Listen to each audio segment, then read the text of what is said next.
जय माँ इंद्राक्षी, जय अम्बे। इंद्राक्षी धाम में दर्शकों आप सभी का हम हार्दिक स्वागत करते हैं। आज के दिन जिन जातकों का जन्मदिवस है, मैरिज एनिवर्सरी, उन सभी को हमारी तरफ से बहुत बहुत शुभकामनाएं। आज हम एक बहुत ही अद्भुत उपाय आप सबको बताने वाले हैं और आपके बहुत काम आएगा। ज्योतिष में कालसर्प का नाम आपने सुना होगा, लेकिन वैदिक ज्योतिष अनुसार कालसर्प को नहीं माना जाता है और जो लोग मानते हैं तो वो कई बार बड़ा घबरा जाते हैं, इसके लिए बड़ी बड़ी पूजाएं कराते हैं और कई बार मन में घबराहट रहती है कि मेरा काम नहीं बनता, मेरा ये नहीं होता, शायद इसकी वजह कालसर्प तो नहीं। तो हमारे साधकों बहुत ही आसान तरीके से इसको अपनी डायरी में नोट कर लीजिएगा। बहुत आसान तरीके से आप अपने कालसर्प को हमेशा हमेशा के लिए दूर कर सकते हैं। आपकी कुंडली में ना हो, आपके बच्चों की कुंडली में हो सकता है। तो सारी चर्चा इस अंक में करने वाले हैं। आइए पहले आज का हम पंचांग देखें। 10 जून 2023 दिन शनिवार, संवत 2080, आषाढ़ मास, कृष्ण पक्ष, तिथि आज सप्तमी है, नक्षत्र शतभिषा, राहु काल 9 से 10:30, दिशा शूल पूर्व दिशा। हम वैदिक ज्योतिष के अनुसार कालसर्प को नहीं मानते हैं और वैदिक ज्योतिष के किसी भी शास्त्र में कालसर्प दोष का जिक्र नहीं है। लेकिन अगर कोई चीज़ चलन में है, प्रचलन में है, बताई जा रही है, तो जिनके साथ ऐसा होता है उनको भय बन जाता है। कालसर्प दोष अनेकों प्रकार का होता है। प्रचलन के हिसाब से अगर हम बात करें, जो चलन में है, और उसी के हिसाब से हम लोग भी कई बार पत्रिकाओं में आपको कालसर्प दोष का ब्यौरा देते हैं। लेकिन कालसर्प दोष के बिल्कुल आसान उपाय आपको बता देते हैं कि आप 1.25 महीना पक्षियों को दूध में भिगोकर या पानी में भिगोकर या ऐसे ही जौ खिला दें, शिव जी की पूजा कर लें, कालसर्प दोष दूर हो जाता है। लेकिन अब हर व्यक्ति हमारे संस्थान से भी नहीं जुड़ा है, तो आइए हम आज सबके लिए एक ऐसा अनुभूत प्रयोग लेकर के आए हैं। आप करेंगे, आपको आनंद की प्राप्ति होगी।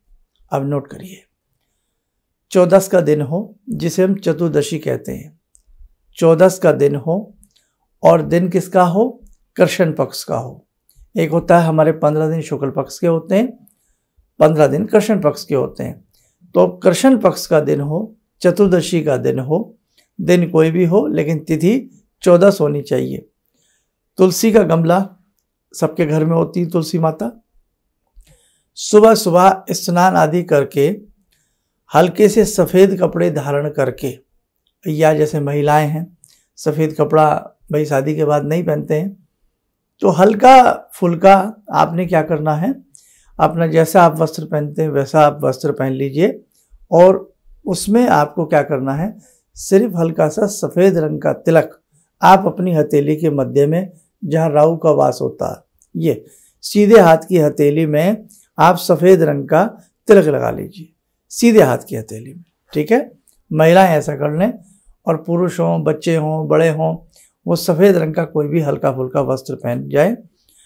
जहाँ आप तुलसी का गमला आपने रखा है, वहीं तुलसी के गमले के पास जाएं। यदि वहाँ बैठने की सुविधा ना हो तो तुलसी का गमला इस प्रकार से कहीं रख लें जब बैठने की सुविधा हो जाए। ठीक है, नहा धो करके आसन बिछा में उस आसन पे पूर्व की तरफ मुख कर करके बैठ जाए। पहले से ही एक चांदी का, अपनी पॉकेट के हिसाब से चांदी का हल्का सा लंबा सा पतला सा तारनुमा होता है, आगे से उसका फन हो, चांदी का एक सर्प बनवा लें। बहुत बड़ी बात करें, 1 तोला में बन जाएगा। 600-700 रुपये में तोला भर चांदी होती है। इससे कम में बनवाना, इससे कम में बनवा लीजिए। बने बनाए भी आते हैं, लेकिन ये देख लें कि अब वो चांदी के हैं। बहुत भारी नहीं बनवाना, मुश्किल से आपको 10 ग्राम का या 5 ग्राम का, उससे भी कम पॉकेट अलाउ करती है, तो उससे हल्का भी बनवा सकती है। चांदी का सर्प बनवा करके एक प्लेट में रख लें। हल्का सा अब आप एक देसी घी का दिया, थोड़ा सा घी भर के जला में, आपका बैठते समय मुख पूर्व की तरफ होना चाहिए, और सर्प का मुख भी आपकी तरफ हो, लेकिन वो तुलसी के गमले के नीचे रखा हो, ये ध्यान रखें आप। तिलक करें, तिलक करके धूप दीप देवें, कुछ मिष्ठान फूल आदि चढ़ावें। ठीक है, और कुछ दक्षिणा थोड़ी सी चढ़ा दें। 150 रुपया दक्षिणा चढ़ा करके प्रणाम करें कि हे सर्प देवता, आपकी कृपा से जन्म जन्मांतर का और इस जन्म का मेरा या मेरे बच्चे का, जिसको भी है, किसी के लिए कर भी सकते हैं, इसे काल सर्प दोष हमेशा के लिए दूर हो जाए। आपका आशीर्वाद हे सर्पदेव, आपका आशीर्वाद हमें सदा व सदैव प्राप्त होता रहे। बस इतनी सी मानसिक प्रार्थना करनी है कि हमारा काल सर्प दोष मेरा या मेरे बच्चे का या पति का या पत्नी का, कोई भी किसी के लिए कर सकता है, दूर हो जाए। इतनी प्रार्थना करने के बाद प्रणाम करके आसन को उठ जाएं।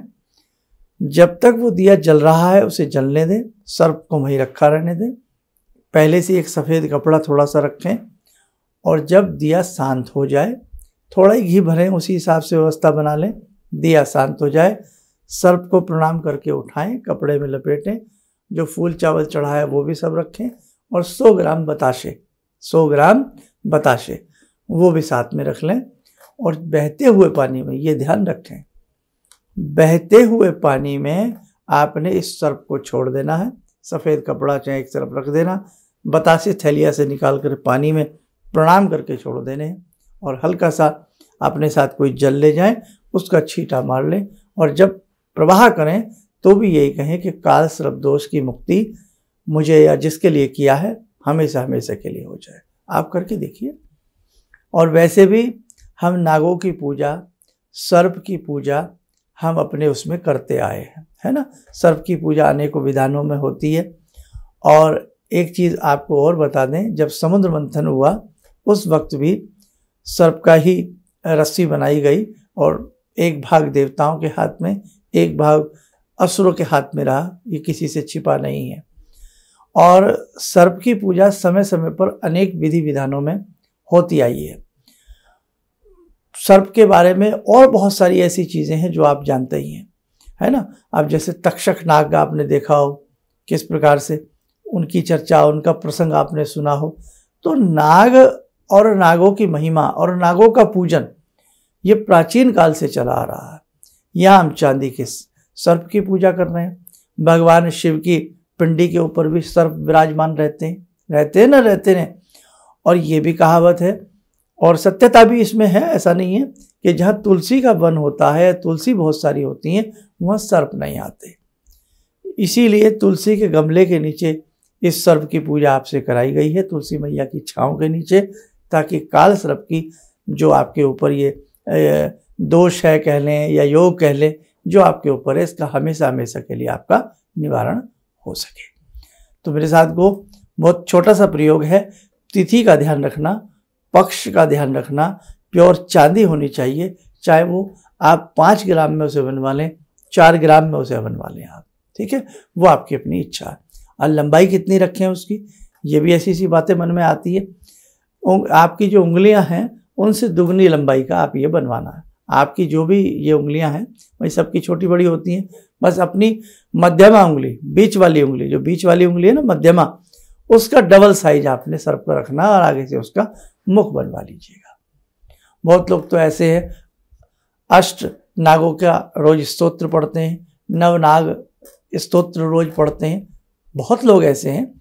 तो इसलिए मेरे साथ को डरने की आवश्यकता नहीं है। आज जो आपको उपाय बताया गया है, एक बार करके देखें, आपको आनंद की प्राप्ति होगी।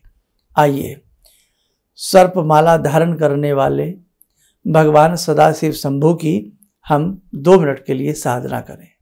ओम आत्मा त्वं गिरिजामति सहचरा प्राणा शरीरं गृहं पूजा ते विषयोपभोग रचना निद्रा समाधिस्थिते संचारा पदयो प्रदक्षिण विदेः श्रोत्राणि सर्वागिरो यद्यात् कर्म करोमि तद्दखिलं शम्भोस्तवाराधनम् चन्द्रोद्भासित शेखरे स्मर हरे गंगाधरे शंकरे सर्पे भूषित कंठकर्ण विवरे नेत्रोत्तवे स्वानरे दन्ते त्वकृत सुंदरां वरदरे त्रैलोक्यसारे हरे मोक्षार्तिं कुरु चित्तवृत्त्यमचलं मन्येस्तु किं कर्म वे। वन्दे देव उमापतिं सुरगुरुं वन्दे जगत्कारणं वन्दे पन्नगभूषणं मृगधरं वन्दे पशूनां पतिं वन्दे सूर्यशशाङ्कवह्निनयनां वन्दे मुकुन्दप्रियं वन्दे भक्तजनश्रयं च वरदां वन्दे शिवं शङ्करम्। ॐ कर्पूरगौरं करुणावतारं संसारसारं भुजगेन्द्रहारं सदा वसन्तं हृदयारविन्दे भवं भवानी सहितं नमामि भवं भवानी सहितं नमामि। कवच बना लें, ध्यान करें, भगवान सदाशिव शंभू का सुवासिस हम सबके ऊपर बरस रहा है।